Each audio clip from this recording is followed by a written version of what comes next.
much, a Virginia Beach business owner facing federal charges. He is accused of taking COVID relief money and spending it on himself when it was supposed to be used for his business. So reporter Margaret Cavanaugh checked in with the man's attorney along with an economic expert about this issue of fraud.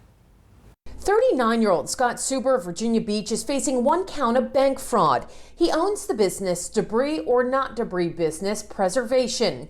His lawyer says he admits to taking money from the Paycheck Protection Program and using it for his own personal benefit. He says he put his trust into the wrong people when filling out the loan application, takes full responsibility, and plans to plead guilty. He's made some bad decisions about a lot of things that he's got to take responsibility for. We don't dispute that piece of it. What's important now for his case is to try and make things right. And I think that's what he's trying to do now. Court documents state that he got approved for a $350,000 loan. His application should have never been approved. It really shouldn't have.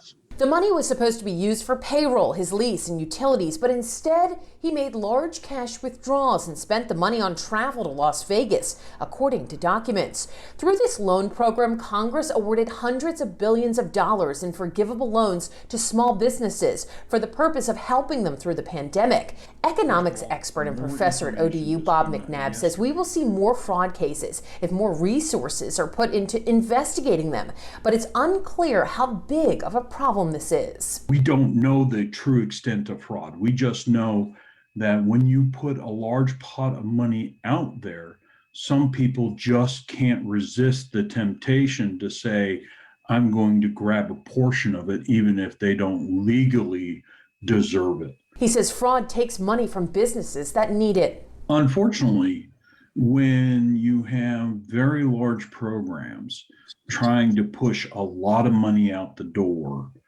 in very quick fashion, some people are going to take advantage of that. He says problems with fraud will call for tighter restrictions in the future. We need to stimulate the economy to prevent further tragedy in an economic sense, but also to steward the funds to the best of our ability to make sure that the taxpayers are confident that the government is spending the funds to the best of their ability.